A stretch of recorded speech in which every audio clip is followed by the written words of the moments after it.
नमस्कार दोस्तों, कैसे हो आप लोग। उम्मीद है आप सभी अच्छे होंगे।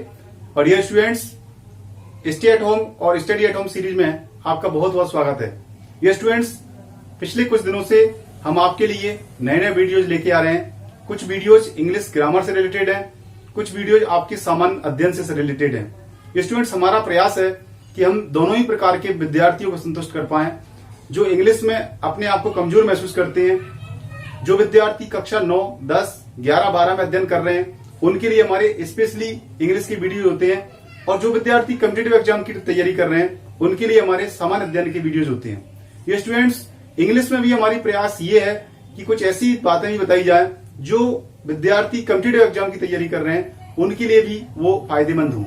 जैसे आपको प्रपोजिशन के हम वीडियोज लेके आते हैं और हमने पेयर के माध्यम से उनको बताया है कि किस प्रकार से दो प्रपोजिशंस के बीच क्या कंफ्यूजन रहती है, और अगर हम उन कंफ्यूजन को दूर कर लेते हैं तो आपको फिर आमतौर पर किसी वाक्य को बनाना है, तब भी आप उस प्रपोजिशन का सही प्रयोग करेंगे। और यदि आप किसी कॉम्पिटिटिव एग्जाम में बैठ रहे हैं और वहां 4 ऑप्शन दे रखे हैं, तो वहां 4 ऑप्शनों में से सही ऑप्शन पर आप टिक कर पाएंगे।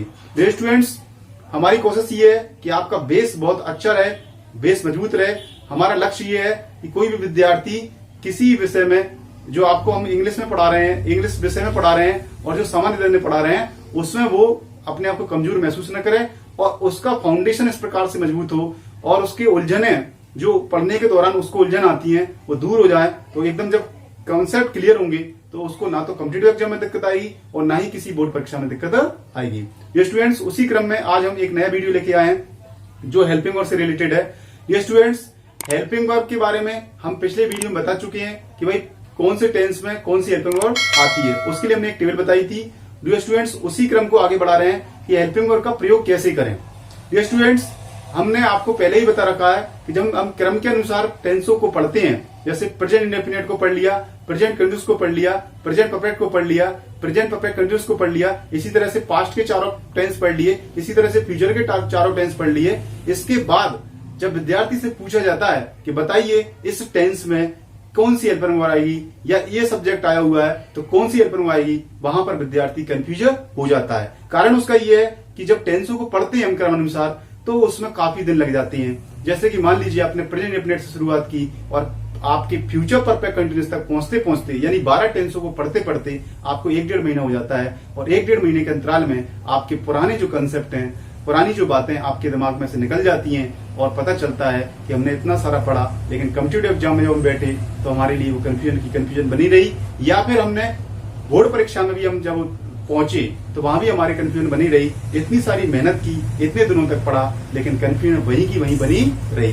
ये स्टूडेंट्स, इन कंफ्यूजन को दूर करने के लिए हम ये वीडियोज लेके आ रहे हैं ताकि आपकी ये कंफ्यूजन दूर हो जाए और आपको ना तो बोर्ड एग्जाम में कोई दिक्कत आए और ना ही किसी कॉम्पिटिटिव एग्जाम में दिक्कत आए। डियर स्टूडेंट्स, आज के हमारे इस टॉपिक को हम आगे बढ़ाते हैं। हमारा टॉपिक है helping verb, how to use helping verb. Dear students, देखिए बोर्ड पर लिखा हुआ है आपकी वही पुरानी टेबल जिसको हम बता चुके हैं। एक बार उसको रिवाइज कर लेते हैं। जो विद्यार्थी पहली बार जुड़ रहे हैं हमसे, उनके लिए बता देते हैं कि हेल्पिंग वर्ब की टेबल के लिए स्पेशल एक वीडियो डाला था, आप उस वीडियो को जरूर देखें और इसके बाद फिर इस वीडियो को देखें जिससे कि आपको समझ में आ जाए। डियर स्टूडेंट्स, यदि आप इंग्लिश को अच्छी तरह सीखना चाहते हैं तो हमारे पिछले वीडियोस को क्रम से देखें तो आपको फिर आगे दिक्कत नहीं आएगी।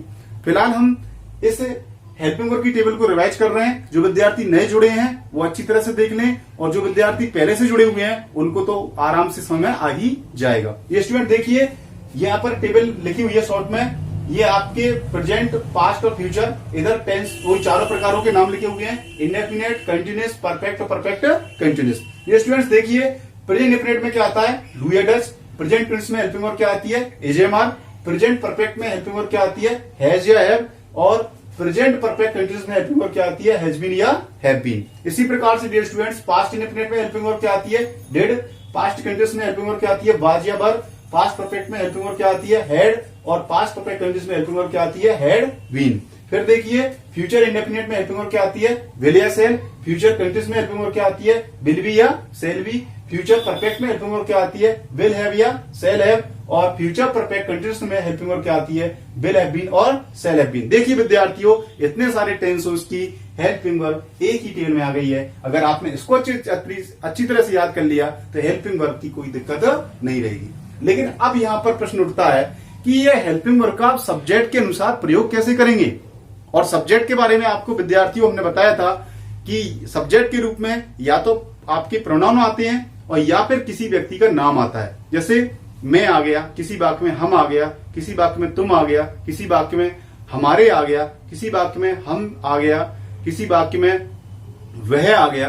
तो इनको कैसे बोला जाता है, हिंदी में इनको क्या कहा जाता है और इंग्लिश में इनको क्या बोला जाता है, इसके लिए हम एक विशेष टेबल लेके आए थे, प्रोनाउन की टेबल। विद्यार्थी उस टेबल को जरूर पढ़िए, क्योंकि आप जब ट्रांसलेशन करोगे तो आपको उसमें कोई वाक्यों का अनुवाद करने के लिए उस टेबल की आपको बहुत आवश्यकता पड़ेगी। इसलिए उस टेबल को जरूर देखना। वो टेबल आपकी पहले ही बताई जा चुकी है और आप वीडियोज में जाकर के उस टेबल को देख सकती हो। ये स्टूडेंट्स, अब हम बात करने जा रहे हैं कि आपको मालूम है कि कौन से टेंस में कौन सी हेल्पिंग वर्ब आती है, परंतु हम किस सब्जेक्ट के साथ कौन सी हेल्पिंग वर्ब लगाएंगे, ये बहुत महत्वपूर्ण है। डियर स्टूडेंट्स, आपने पहले किसी बुक में या पहले किसी भी तरीके से आपने पढ़ा होगा तो आपने बहुत सारे नियम पढ़े होंगे।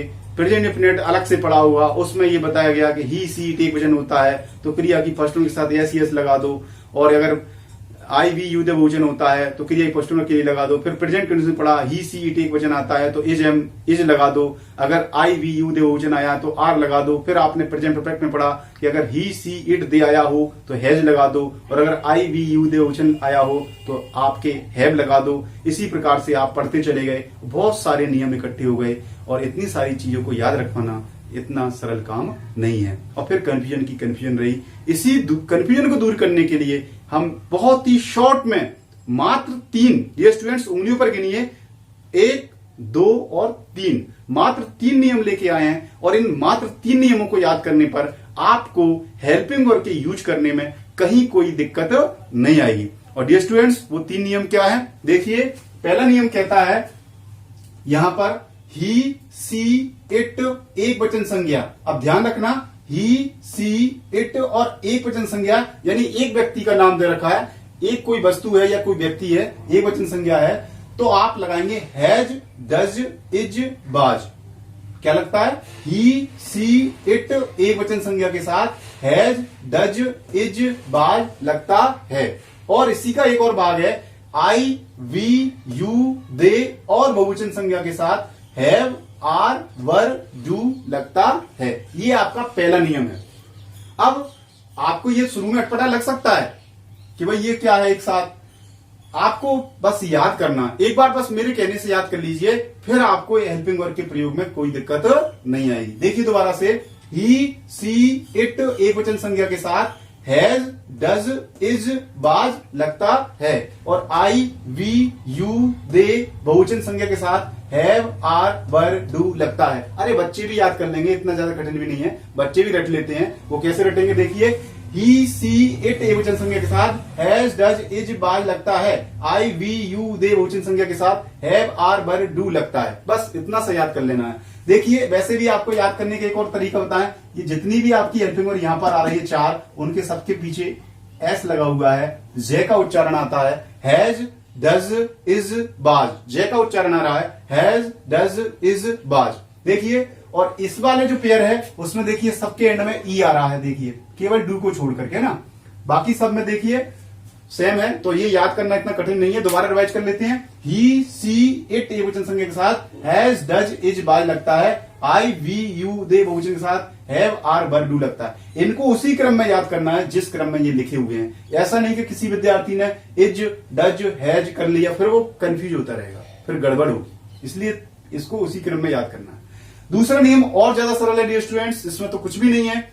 वो क्या है, आई वी और बहुवचन संज्ञा के साथ, आई वी और बहुवचन संज्ञा के साथ सेल लगता है। या तो किसी वाक्य में आई आया हो या वी आया हो या बहुवचन संज्ञा आई हो। बहुवचन संज्ञा का आशय यह है कि एक से अधिक व्यक्ति को नाम आए हो तो उनके साथ सेल लगता है। बाकी कोई सा भी सब्जेक्ट हो, इन तीनों के अलावा उसमें विल ही लगता है। तो ये तो और आसान हो गया। सिर्फ 3 चीजों को याद रखना है, या तो आई हो या फिर बी हो या फिर बहुवचन हो, एक से अधिक व्यक्तियों के नाम हो। बस मात्र 3 का ध्यान रखना है, या तो आई या फिर वी या फिर बहुवचन संज्ञा, एक से अधिक व्यक्तियों का नाम आया है तो उसमें सेल लगेगा।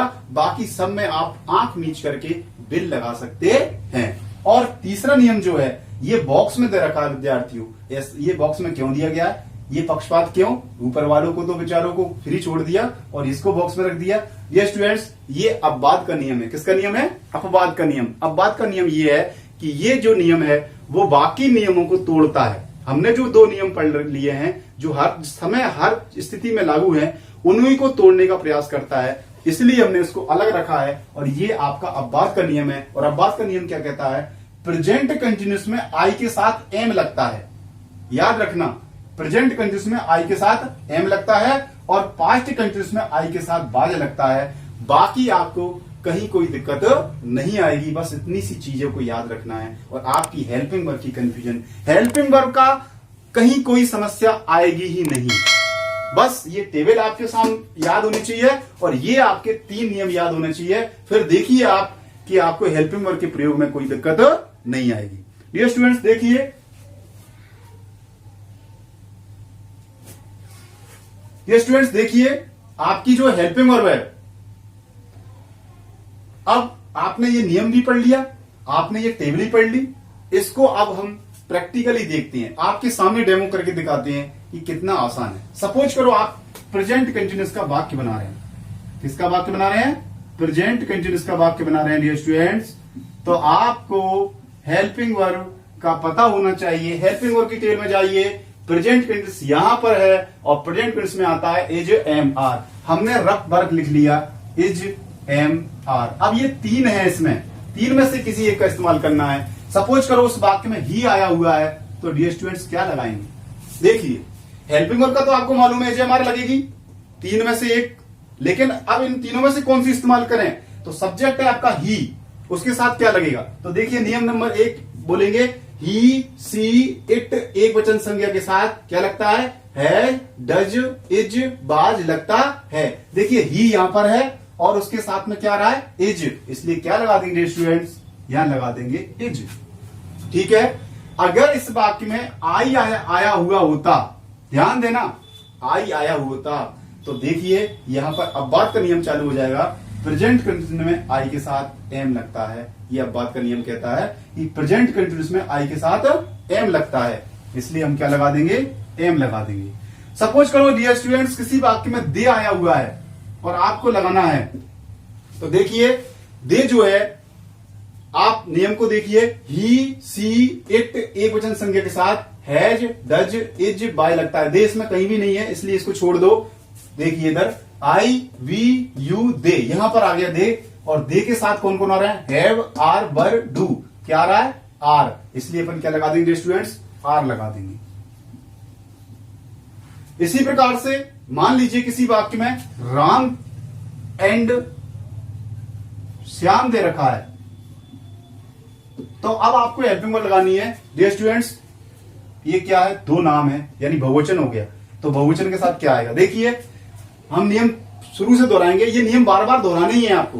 ही, सी, इट एक वचन संज्ञा के साथ हैज, डज, इज, बाय लगता है, तो यहां पर तो ये आ ही नहीं रहे, यहां पर आ रहे हैं आई, वी, यू, दे, बहुवचन। बहुवचन के साथ क्या आएगा, हैव, आर, बर, डू। हमको क्या लगाना है, इजेमर में से एक लगाना है, तो क्या आ रहा है, आर, इसलिए अपन क्या लगा देंगे स्टूडेंट्स, आर लगा देंगे। अगर मान लीजिए किसी वाक्य में रमेश अकेला आया हुआ है, क्या आया हुआ है, रमेश अकेला आया हुआ है, तो स्टूडेंट्स आपको इजेमर में से क्या लगाएंगे?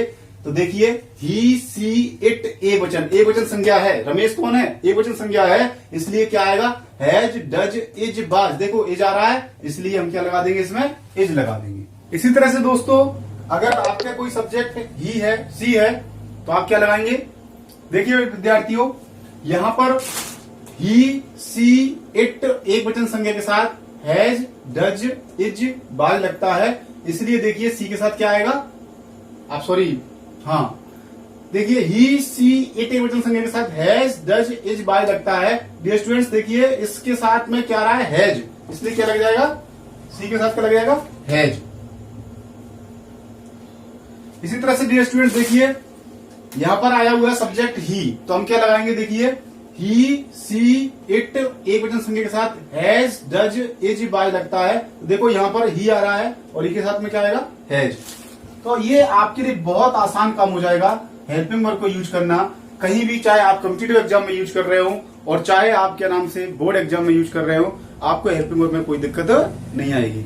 ये स्टूडेंट्स एक एग्जांपल और ले लेते हैं। देखिए,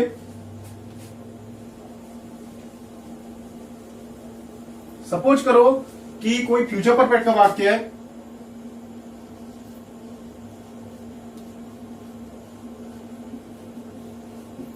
और आपको मालूम है कि उसमें हेल्पिंग वर्ब क्या लगती है। स्टूडेंट देखिए, टेबल में जाइए, फ्यूचर मैंने बोला परफेक्ट, तो फ्यूचर परफेक्ट देखिए, ये इंडेफिनिट, ये कंटिन्यूअस, ये परफेक्ट। तो फ्यूचर परफेक्ट में क्या लगता है, विल हैव या शैल हैव।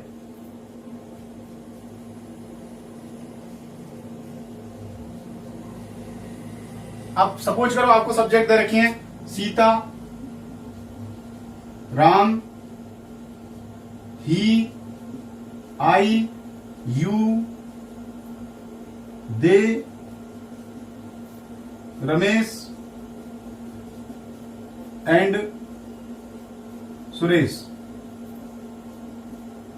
सपोज करो ये सब्जेक्ट दे रखे हैं और आपको विल हैव या शैल हैव फ्यूचर परफेक्ट का आप वाक्य बनाने जा रहे हैं। यहां पर ध्यान दीजिए, जैसे ही आपको कोई भी टेंस बोला जाता है, तुरंत आपके दिमाग में हेल्पिंग वर्ब आनी चाहिए और हेल्पिंग वर्ब आएगी आपके हेल्पिंग वर्ब की टेबल से। तो फ्यूचर परफेक्ट है तो क्या लगता है, विल हैव या शैल हैव। अब हमको ये देखना है कि विल हैव लगाना है या शैल हैव लगाना है, तो हम वो नियम को दोहराएंगे। डियर स्टूडेंट्स, फ्यूचर का एक स्पेशल पूरा नियम नंबर 2 है जो केवल और केवल फ्यूचर टेंस के लिए है। उसमें नियम क्या कहता है, आई, वी और बहुवचन के साथ क्या लगता है, शैल लगता है, बाकी सबके साथ क्या लगता है, विल लगता है। अब देखिए, यहां पर देखिए आई और वी को देख लेना है। ये तो यहां पर आई यहां पर आया है और एक आपका बी इसमें कहीं भी नहीं आया और बहुवचन संज्ञा, ये देखिए यहां पर बहुवचन आए हैं, तो इन दो के साथ तो हम क्या लगा देंगे, बताओ, शैल। क्या लगा देंगे, शैल। और बाकी सब में आप बिल्कुल निश्चिंत होकर के क्या लगा सकते हैं, विल लगा सकते हैं। सीता के साथ ही विल लगेगा, आपके राम के साथ ही विल लगेगा और यू के साथ ही विल लगेगा, दे के साथ ही विल लगेगा। यानी कहने का मतलब ये इतना सा है कि सिर्फ आपको 3 चीजें देखनी है, या तो आई सब्जेक्ट के रूप में आया हो, या आपके बी सब्जेक्ट के रूप में आया हो, या फिर कोई बहुवचन संज्ञा यानी एक से अधिक व्यक्ति के नाम आए हो, तो वो उसमें आपको शैल लगाना है, बाकी सब में आपको विल लगाना है। ये स्टूडेंट तीसरा नियम आपको बिल्कुल क्लियर है, उसमें तो कहीं कोई दिक्कत है ही नहीं कि प्रेजेंट कंटीन्यूअस के साथ एम और पास्ट कंटीन्यूअस के साथ बाज लगता है। ये स्टूडेंट्स, हमने इस वीडियो के माध्यम से आपको समझाने का प्रयास किया है कि भाई कौन से टेंस में कौन सी हेल्पिंग वर्ब आती है और किस सब्जेक्ट के साथ हम कैसे हेल्पिंग वर्ब लगाएंगे। मात्र ये 3 नियम है, इन 3 नियमों को याद कर लीजिए, थोड़ा इनकी प्रैक्टिस कर लीजिए, आपको हेल्पिंग वर्ब लगाने में कोई दिक्कत नहीं आएगी। ये स्टूडेंट्स, यदि आपको हमारे वीडियोज अच्छे लग रहे हैं तो प्लीज हमारे वीडियोज को लाइक कीजिए, शेयर कीजिए, हमारे चैनल को सब्सक्राइब कीजिए और बेल आइकन को दबाना मत भूलिए, ताकि आपको नए वीडियोज की नोटिफिकेशन जल्द से जल्द प्राप्त हो सके। Have a nice day, thank you very much.